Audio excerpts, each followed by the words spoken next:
حتیٰ یہاں تک کہ لا نہیں ہرا کا حرکت رہتی بھی ان میں، یہاں تک کہ ان میں حرکت باقی نہیں رہتی. وہنہ اور وہ اضعف کمزور ترین خلق اللہ اللہ کی مخلوق میں ہے، انسان، حالانکہ وہ اللہ کی مخلوق میں کمزور ترین مخلوق ہیں. جی شاعر کہتا ہے بے شک آنکھیں جن کے گوشوں میں حسن کی مستی ہے، انہوں نے ہمیں مار ڈالا، پھر ہمارے مردوں کو زندہ نہ کیا، اور وہ پچھاڑ دیتی ہیں عقل والوں کو یہاں تک کہ ان میں حرکت بھی باقی نہیں رہتی، اور وہ اللہ کی تمام مخلوق میں سے کمزور ترین مخلوق ہیں. شاعر کہتا ہے کہ وہ آنکھیں، وہ شاعر خوش خلقی سے صفات بیان کرتا ہے اور وہ آنکھوں کی خوبصورتی کو بڑے عمدہ انداز میں بیان کرتے ہوئے کہتا ہے کہ بے شک وہ آنکھیں جن کے گوشوں میں حسن کی مستی ہے، یعنی جو اپنی سیاہی اور سفیدی کے امتزاج کے ساتھ خوبصورت اور حسین نظر آتی ہیں، جو اپنی طرف اٹریکٹ کرتی ہیں، جو اپنی طرف کھینچتی ہیں، جو جاذب ہیں، وہ خوبصورت آنکھیں، وہ حسین آنکھیں، ان آنکھوں نے ہمیں قتل کر ڈالا. یعنی یہ آنکھیں میرے محبوب کی آنکھیں اتنی خوبصورت آنکھیں ہیں. یہاں وہ کل آنکھوں کو کہہ کر تو مراد وہ کل محبوبہ لیتا ہے، لیکن وہ تعریف اس کی آنکھوں کی کر رہا ہے کہ میری محبوبہ کی آنکھیں ایسی خوبصورت آنکھیں ہیں کہ ان کو دیکھو تو ان کے گوشوں میں ہمیں حسن کی مستی نظر آتی ہے. جب وہ مستی میں آتی ہیں تو حسن ان کا مزید بڑھ جاتا ہے. جیسے کہتے ہیں نا کہ آنکھیں بہت کچھ وہ بیان کر دیتی ہے جو انسان بیان نہیں کرنا چاہ رہا ہوتا. ہماری خوشی کا، ہماری غمی کا اندازہ لگایا جا سکتا ہے ہماری آنکھوں کو دیکھ کر، کہ ہماری آنکھیں بتا دیتی ہیں کہ آپ کے اندر کیا چل رہا ہے. تو کہتا ہے جب وہ مستی میں آتی ہیں تو ان کا حسن ہی دوبالا ہو جاتا ہے. یہ وہ آنکھیں ہیں کہ جنہوں نے ہمیں مار ڈالا ہے، کہ ہم ان آنکھوں کو دیکھ کر اپنا آپ ان پر قربان کر بیٹھے ہیں. ہم نے خود کو ہار دیا ان آنکھوں کے آگے، ان آنکھوں نے ہمیں مار ڈالا، ہمیں قتل کر دیا. اور قتلنا جو لفظ شاعر نے یہاں صیغہ استعمال کیا ہے، یہ فعل اس نے استعمال کیا ہے، آپ اپنے پچھلے سیمسٹر میں پڑھ کے آئے ہیں، اپنے سیکنڈ سیمسٹر میں. قتلنا یہ باب تفعیل ہے، تو باب تفعیل جو ہے یہ تقتیل کے اس کا وزن ہے، تقتیل سے قتلنا بنا ہے. تو تقتیل کا مطلب ہوتا ہے کہ کسی کو مار کر ٹکڑے ٹکڑے کر ڈالنا. اس کے معنی میں یہ ہے درجہ بدرجہ کسی کام کا ہونا اور شدت سے وہ کام ہو جانا. ٹھیک ہے، تو قتلنا یعنی انہوں نے مار کے ٹکڑے ٹکڑے ہمیں کر دیا ہے. ہم ان آنکھوں کے حسن کو دیکھ کر مر گئے ہیں، پھر ایسا مرے ہیں کہ اس کے بعد ہمیں کوئی ہوش باقی نہیں رہا، بلکہ کیا ہوا کہ پھر ان آنکھوں نے ہمیں دیدار نہ کروا کر زندہ نہیں کیا. یعنی ہمارے مردہ، ہمارے مرے ہوئے لوگ مرے ہی رہ گئے، دوبارہ ہمیں ان آنکھوں کا دیدار نہ ہوا، ہم نے اس جیسی آنکھیں دوبارہ نہ دیکھی. اگر ہم وہ دوبارہ دیکھتے تو گویا یہی آنکھیں ہماری زندگی کا باعث بنتی. اب یہ آنکھیں جو ہماری موت کا باعث بنی ہیں، جنہوں نے ہمیں مار ڈالا ہے، ہم مر گئے ہیں. مرنے سے مراد یہ نہیں ہے کہ ہم اس دنیا فانی سے رخصت ہو گئے، مطلب ہم اپنا آپ کھو بیٹھے، ان کے سحر میں گرفتار ہو گئے ہیں. تو ہم ان کے سحر سے باہر نہیں آ رہے، ہم ان کے جادو سے نہیں نکل پا رہے، ہمارا ہوش باقی نہیں ہو رہا، کیونکہ وہ آنکھیں دوبارہ اب ہمارے سامنے ہی نہیں آ رہی. ویسی آنکھیں ہم نے کبھی دیکھی ہی نہیں، اور ان آنکھوں کا ہم دیدار ہی نہیں کر پا رہے. اگر وہ آنکھیں ہمیں اپنا دیدار کروائیں گی تو ہم دوبارہ سے زندہ ہو جائیں گے. یسرعنا ذلبی وہ پچھاڑ دیتی ہیں عقل والوں کو. وہ کہتا ہے کہ ہیں تو وہ آنکھیں، میری محبوب کی آنکھیں وہ ہیں کہ جو بہت بڑے دانشوروں کو، بہت بڑے عقل مندوں کو، بہت بڑے سائنسدانوں کو، جن کو اپنی عقل پہ بڑا ناز ہے، لیکن وہ جب یہ آنکھیں دیکھتے ہیں، جب ان کا حسن دیکھتے ہیں تو ایسے بے حرکت ہو جاتے ہیں، حتی لا حرکت بھی، یہاں تک کہ ان میں کوئی حرکت باقی نہیں رہتی، کہ ایسے بدمست ہو جاتے ہیں، ایسے بدہوش ہو جاتے ہیں، مدہوش ہو جاتے ہیں کہ بے ہوشی کے عالم میں وہ ان میں کوئی حرکت ہی باقی نہیں رہتی. ویسے وہ اپنی عقل پر بڑا ناز کرتے ہیں، ویسے وہ اپنی عقل پر بڑا فخر کرتے ہیں، لیکن جب وہ ان آنکھوں کا دیدار کر لیں، جب وہ ان آنکھوں کو دیکھ لیں، جب وہ ان کی مستی میں کھو جائیں، تو وہ ایسے ہو جاتے ہیں کہ گویا اب ان کے اندر کوئی حرکت باقی نہیں رہی۔ پچھاڑنے کا مطلب کیا ہے؟ جیسے آپ کسی مقابلے میں جاتے ہیں، جب پہلوان آپس میں مقابلہ کر رہے ہوتے ہیں، آپ نے دیکھا ہوگا تو ایک دوسرے کو پچھاڑتا ہے، اور جب اس میں کوئی حرکت نہ رہے تب اوپر والا جس نے پچھاڑا تھا وہ جیت جاتا ہے۔ تو ایسے ہی وہ یہ کہہ رہا ہے کہ گویا ہمارا ان سے ایک مقابلہ چل رہا ہے، ان آنکھوں نے ہمیں دیکھنے میں ہی پچھاڑ دیا ہے، ہمیں ایک نظر میں پچھاڑ دیا، اور اب ہم ان کی اس نظر سے ایسے پچھاڑے گئے ہیں، ایسے گرے ہیں، ایسے بے ہوش ہوئے کہ ہمیں دوبارہ ہوش نہیں آ رہا، اور ہمارے اندر کوئی حرکت باقی نہیں رہی۔ اور حالانکہ یہ آنکھیں وہ آنکھیں ہیں جنہوں نے ہمیں پچھاڑ ڈالا ہے، یہ وہ آنکھیں ہیں کہ جو کہ اللہ کی انسان، اللہ کی جو مخلوق ہے انسان، اس میں کمزور ترین مخلوق ہے۔ اس سے مراد ہم صنف نازک بھی لے سکتے ہیں کہ عورت کو صنف نازک کہا جاتا ہے، کہ یہ نازک اللہ تعالیٰ نے پیدا کی ہے، اور یا اس سے مراد آنکھیں بھی لے سکتے ہیں، اور آنکھوں کو مراد لے کے ہم پوری عورت بھی مراد لے سکتے ہیں کہ یہ عورتیں اللہ کی کمزور مخلوق ہیں، یہ آنکھیں اپنے جسم میں، ہمارے جسم میں کمزور سا ایک عضو ہے، لیکن انہوں نے ہمیں ایسا پچھاڑا ہے، ایسا ہمیں گرایا ہے ان عقل والوں کو جو کہ بڑے اپنے آپ پر فخر کرتے ہیں کہ اب ان کے اندر بھی کوئی حرکت باقی نہیں رہی، ہم مکمل طور پہ گر گئے۔ اب ہمیں ہوش تبھی آئے گا، ہم زندہ تبھی ہوں گے جب یہ آنکھیں دوبارہ ہمیں اپنا دیدار کروائیں گی۔ یہ تھی جریر کی شاعری۔ اس کے بعد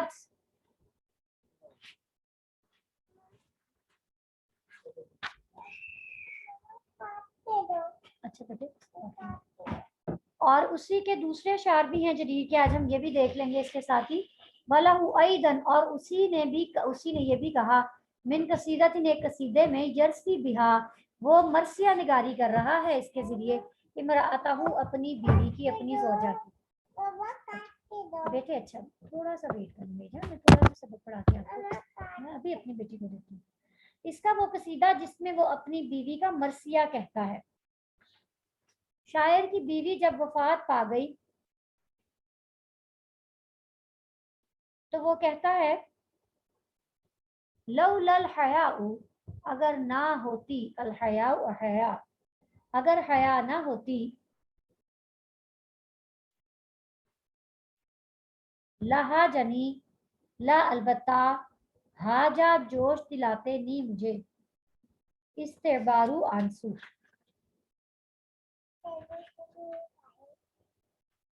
لولا، اگر نہ ہوتی، الحیاء حیا، لا البتہ، حاجنی، جوش دلاتے مجھے، استعبارو آنسو، ولازرتو، اور البتہ میں زیارت کرتا، ولازرتو، یہ بابا نے اس کو بند کیا، بابا آئیں گے تو ان سے لگا لیں گے۔ ولازرتو، اور البتہ میں زیارت کرتا، قبر کی، تیری قبر کی، قبر کی تیری، اور میں تیری قبر کی زیارت کرتا، والحبیب، اور محبوب، یزارو، کی زیارت کی جاتی ہے۔